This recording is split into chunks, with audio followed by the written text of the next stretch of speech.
Local બેરોજગાર સંગઠન દ્વારા આજે મામલતદારશ્રીને આવેદનપત્ર આપવામાં આવેલું છે.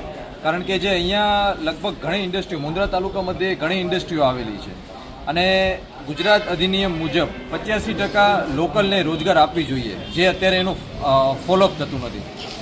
અત્યારે શું થઈ રહ્યું છે કે અહીંયા જેટલી ઇન્ડસ્ટ્રીઓ છે એમાં પરપ્રાંતિયો એટલે કે ગુજરાતની બહારના જે છે એને કોન્ટ્રાક્ટ મળી રહ્યા છે, નોકરી મળી રહી છે.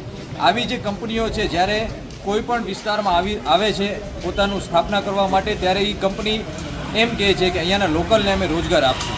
જ્યારે એ કંપની એસ્ટાબ્લિશ થઈ જાય છે, સ્થાપિત થઈ જાય છે, ત્યારબાદ એ લોકો પોતાનો ગિરગીટનો રંગ બતાડવાની શરૂઆત કરે છે અને લોકલ લોકોને રોજગાર આપતા નથી. અને જો લોકલ લોકોને રોજગાર પણ આપે તો એમાં પણ એ લોકોનો પગાર 12-15 હજાર જેટલો હોય છે. આજના સમયમાં તમે અગર સમજો 4 જણની ફેમિલી છે અને દૂધ લો તો 3000 રૂપિયા બિલ તમારું થઈ જાય છે.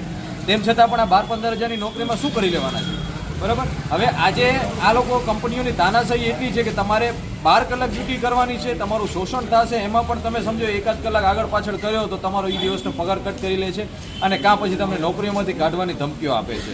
એટલે આવી કંપનીઓ સામે અમે ઉગ્ર વિરોધ કરશું જો અમને સરકાર તરફથી ન્યાય નહીં આપવામાં આવે કે અહીંયા લોકલ લોકોને રોજગાર આપવામાં આવે અને એને સારા પગારમાં રાખવામાં આવે. કારણ કે અહીંયા તાલુકા અને શહેરની જમીનો ઉપર આ કંપનીઓ સ્થાપિત થઈ છે, તો આ લોકોને રોજગાર આપવાની જરૂરત છે. આગામી સમયમાં આપને બેરોજગારોને રોજગાર કંપનીઓ નથી આપતી તો તમે કેવા પ્રકારના આગળ આંદોલનો કે પ્રક્રિયા કરશો? આગામી સમયમાં જો અમને આના ઉપર કોઈ પ્રતિક્રિયા ન મળી અને તાનાશાહી ચાલી રહેશે અને જે અમારા લોકલ લોકો છે અને બેરોજગાર જે યુવા સર્કલ છે એમને અગર જો નોકરી નહીં મળે અને સારા પગાર પાણી નહીં મળે તો અમે ઉગ્ર વિરોધ કરશું અને એવું હોય તો અમે ગાંધી ચિંતા માર્ગે પણ જશું.